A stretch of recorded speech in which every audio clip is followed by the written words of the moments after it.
What do we get up to? Do we do this? What's this? I think I explained this yesterday, that I'm this is right, I'm 2 days after Rosh Hashanah, and I don't know, I can't remember what's what. I don't know what I reviewed, when I reviewed it. I don't know what anything's talking about. But it makes it more fun. Where are we getting till? Okay, are we getting it till there? Okay, why not? Okay, we'll figure this out. We'll go weiter. We're doing this 5 years already. We'll figure out where to start. We'll figure out where to stop. We'll figure out what to babble about. Alright, we're going to start on Daf Kuf Yudam with Beis, about 2 lines from the bottom.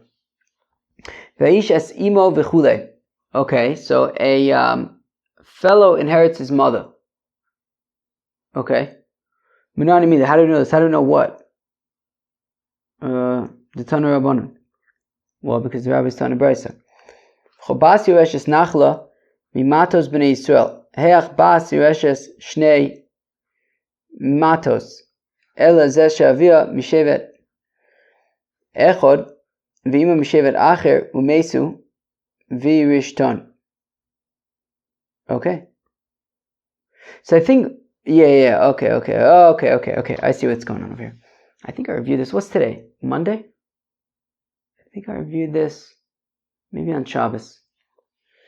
Anyways, okay, this is talking about when it comes. So we had said, we had definitely said, right? We had said that when it comes to a father, so if there's a boy and a girl, the boy will get all of the inheritance and the girl will get none of the inheritance. Now, if there's only a girl, then the girl will get all of the inheritance, right? So if there's only a boy, obviously only the boy gets the inheritance. If there's only a girl, only the girl gets the inheritance. If there's a boy and a girl, the boy gets the inheritance, right? He precedes her. He has priority. How do we know that the same applies to his mother, right? So if his mother dies, and let's say the father is also not alive, so therefore he inherits his mother. So I don't know that the same applies there, that the boy would get precedence. You know what I mean? How do we know this? Tana Rabbanan, because we taught in a Baraise.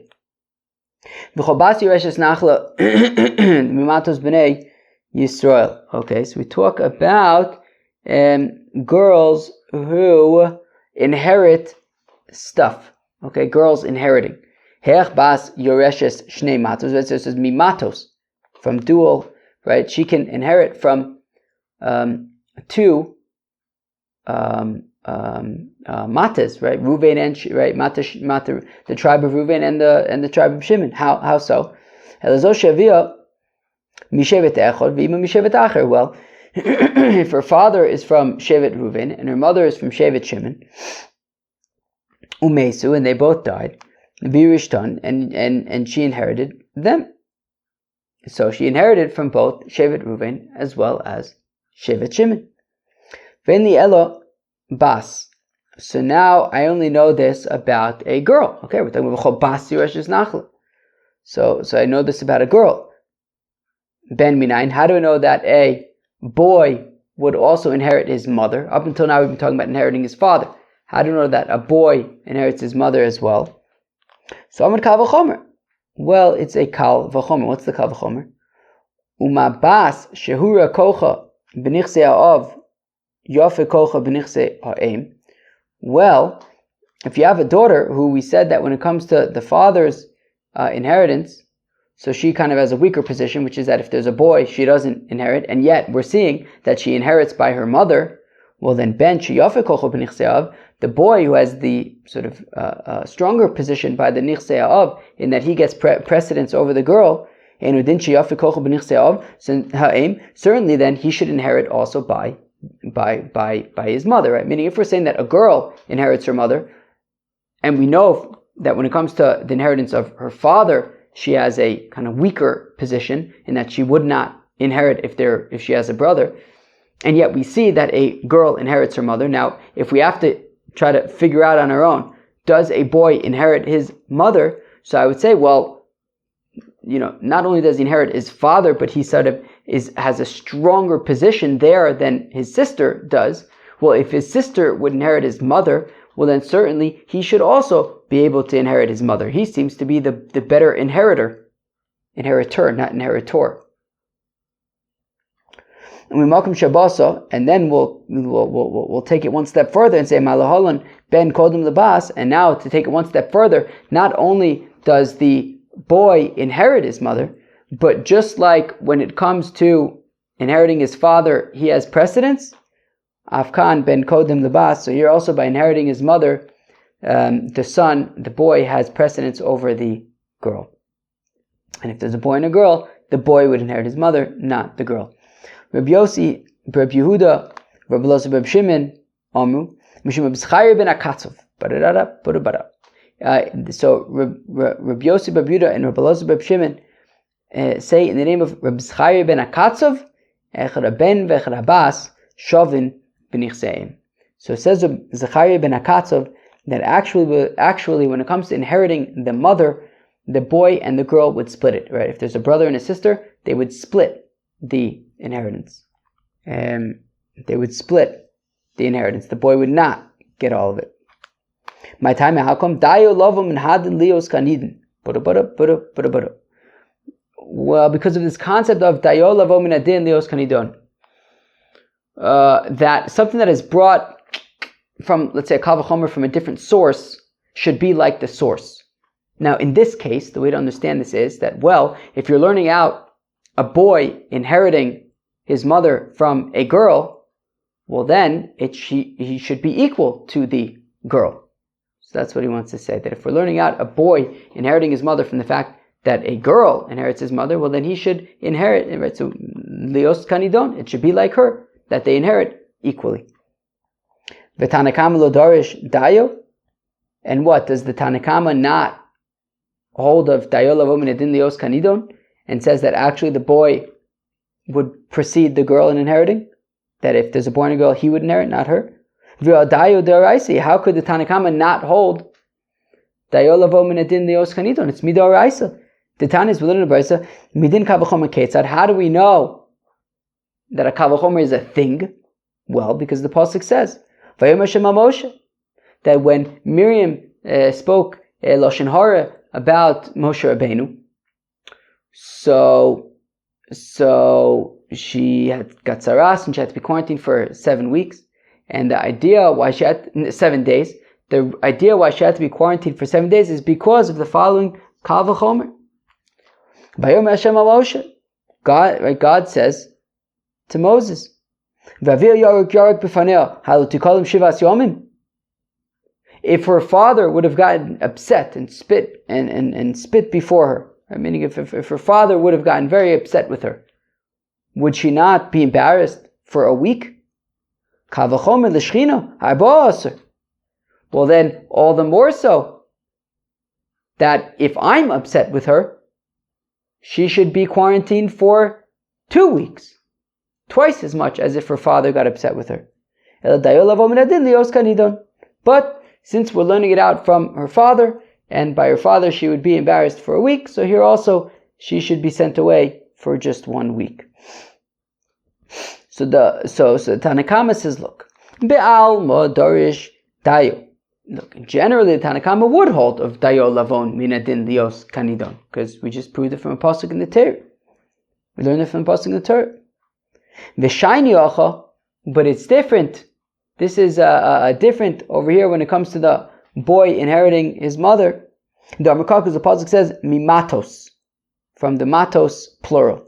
Makish mataim lematav, that we compare the tribe of the mother to the tribe of the father, and we say mamate of ben kodem lebas, just like when it comes to the Wait, let me think for a second. Wait, what was that I was just thinking of? I have no clue. It has absolutely nothing to do with Gemara. It has to do with making vegetable soup. Sorry. Where were we? Makish mate ha'em lemate av. So we compare the tribe of the mother to the tribe of the father. Mamate of ben kodem lebas, just like when it comes to the tribe of the father, the son has priority over the daughter. Af mata'im ben kodem lebas. So also when it comes to inheriting the mother, the boy would have priority over the girl.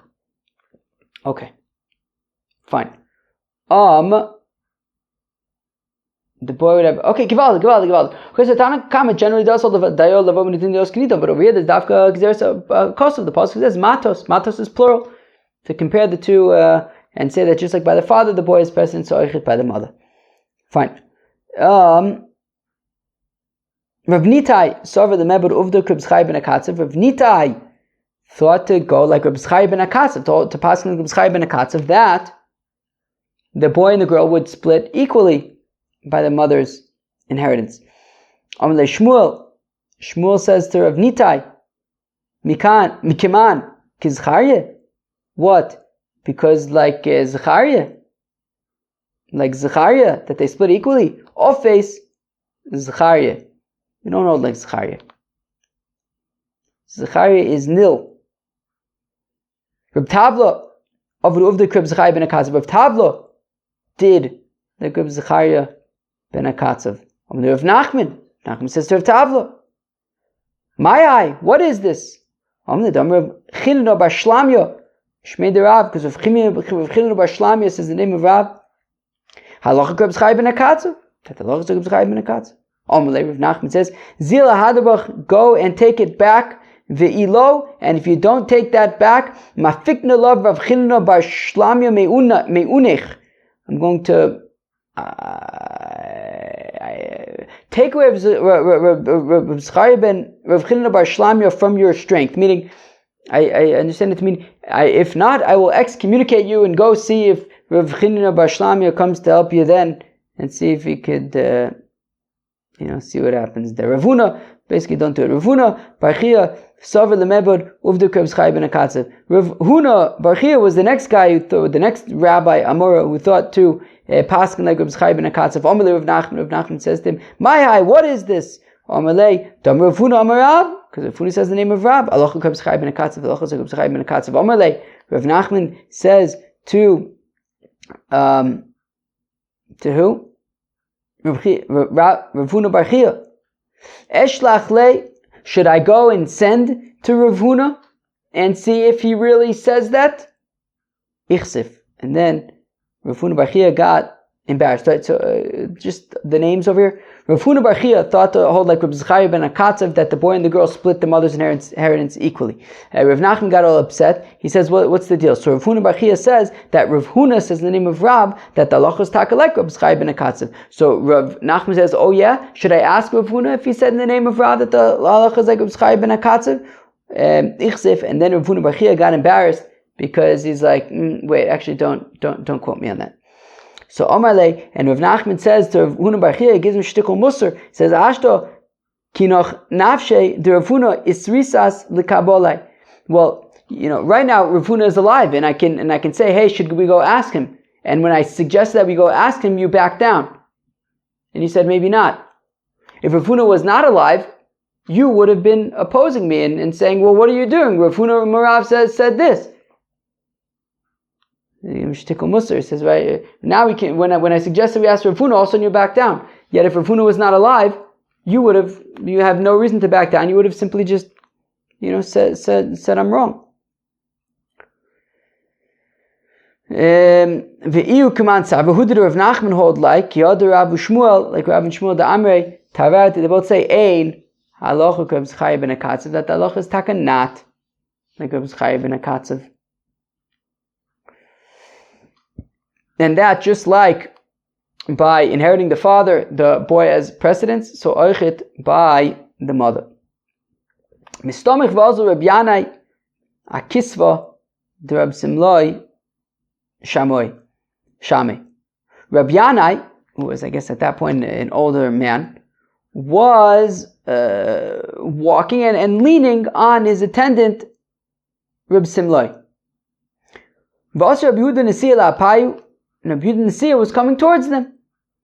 Amalei So Reb Simlai says to Reb Yanai bar Inish de also likiblono, that the person who's coming towards us, Reb Yehuda Nasiya, hu ya'eh, he looks very distinguished. Vigulse ya'eh, and his cloak seems very distinguished. It seems that there's a very distinguished person who is walking in our towards us, in our direction. Kimota legabe, and when Reb Yehuda Nasiya arrived to them, Goshisha, Reb Yanai felt Reb Yehuda Nasiya's cloak. Omar le, and Reb Yanai says to Reb Yehuda Nasiya, this is low quality stuff. Dain shiura kisak, that this fabric is basically treated like sackcloth, right? For the Gabi Tum and Tara, you would have the shear of sackcloth for Tum and Tara. Hey, this is not good stuff. This is sackcloth kind of stuff. So then Rabbi Yehuda Nasiya asked Rabbi Yanai, how do we know that the son has priority over the daughter when it comes to inheriting the mother? So Rabbi Yanai answers, because the pasuk says matos, makish, mata'en, mata'ov, that we compare the tribe of the father to the tribe of the mother, and just like mamata of ben kodem lebas, and just like by the tribe of the father, the son has precedence over the daughter. Af mata'en ben kodem lebas. Also, when it comes to inheriting the tribe of his mother, the son has precedence. Omar le. But then Rabbi Yehuda Nasiya responds to Rabbi Yanai. He says, but ima mata'ov bechor noto pishnaim af mata'en bechor noto pishnaim. So Rabbi Yehuda Nasiya asks Rabbi Yanai, but when it comes to inheriting the father, the firstborn gets a double portion of his father's estate. Would we say the same thing then by the double portion by his mother's estate? That's not the halacha. Omar le. Rabbi Yanai responds, Amar the Shami says to his attendant, good, get me out of here. Leis dain tzvi lemelef. This person, Rabbi Yehuda Nasiya, is not interested in learning anything. He's just interested in listening to himself. He's interested in challenging me. Let's go weiter. Betaima mai. How come this is a klotz kasha? How come it's not a real kasha? So Rabbi says, Abaya Merkok, the puzzle says, B'chol asher yimotze lo. That when it says that by Pishnaim, it says, B'chol asher yimotze lo. That which will be found to him. Lo v'lo la. When inheriting him, not inheriting her. When inheriting the father, not inheriting the mother. Ve'ma anemile bocher shenosa almona. But maybe I'll say that when we say that the firstborn, that there's Pishnaim by the father, but not by the mother, that's talking about a bocher who marries an almona. A person who doesn't have any children, who marries a woman who already has children. Therefore, his bechor gets pishnaim from his estate, but not from the mother's estate, because it's not the mother's bechor. But if neither of them have children, and therefore the bechor is both the bechor of the father as well as the bechor of the mother, maybe he would get pishnaim. Maybe he would get pishnaim of the mother's inherited estate. So Rav Nachman by Yitzchok on Makra, Rashis oh no. But the pasuk says, Kiru Rashis oh no, he's the first of his strength. Oh no, velo oh no. First of his strength and not the first of her strength. Okay, so therefore there's only Pishnayim by inheriting the father, not inheriting the mother. Haumi Baile, Lavo Acher Nefalim. But one second, Rashis oh no. What we learn out from Rashis oh no is that when defining the inheritance and the firstborn getting a double portion, so the question is, what if they had maybe like a stillborn first, a nephil, and so there was a stillborn, and then there was a first, and then they had another child that was a healthy child. So when it comes to like pidyon ben, so if we say, right, so let's call the stillborn a nephil and the healthy child a ben kayama. So when it comes to pidyon ben, so the ben kayama, there would be no pidyon ben for the ben kayama, because it says peterechem, the first to come from the mother, and that was the nephil, not the ben kayama. But when it comes to pishnaim, however, we learn oh no from the word oh no that actually the ben kayama would get pishnaim, even though there was a nephil first. because, where am I? Mishalibo dove olav. Somehow we learn out from Rashis Ono that a child that he's distraught over Yotzeseshin dove olav.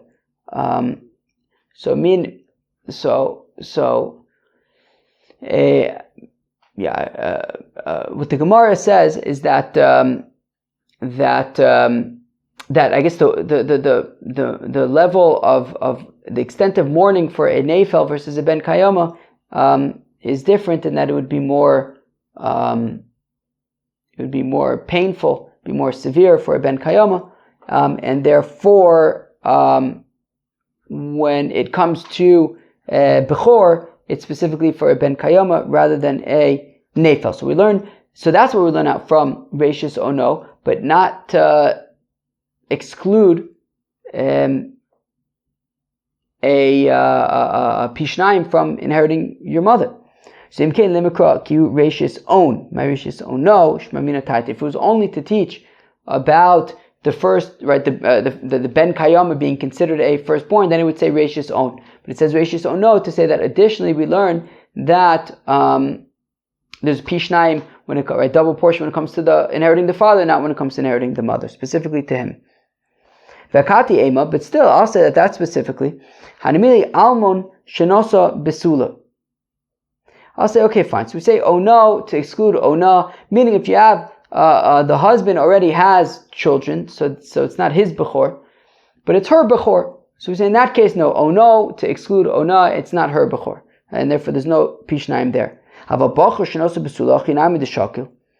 But maybe if it's both of their firstborn childs, right? Maybe if it's his Bechor and her Bechor, so maybe he should get Pishnayim from both the father and the mother. Eloma Rava says, Rava Amar Kra says the pasuk, Lo Mishpat HaBechora, that, so Mishpat HaBechor Le'ish, V'lo Mishpat HaBechor Le'ish. When it says Lo Mishpat HaBechora, the whole concept, the dinim of Bechora and Pishnayim is by him, not by her. It's by the father, not by the mother. That this is where we will hold it today. So be'etzem, the main things that we learned about today are that when it comes to inheriting the mother, just like by the father, well, it's taka machlokas. So it's machlokas in Tanakama and from Zechariah ben Akatzav. Tanakama says that when it comes to inheriting the mother, just like by the father, the son takes precedence also by inheriting the mother. Zechariah ben Akatzav says that no, taka by the mother, they split it half and half. But we seem to paskin like the Tanakama. And we also learned that when it comes to Pishnayim, the double portion of the firstborn, that is specifically by inheriting the father, but it would not apply to inheriting the mother. Peace out.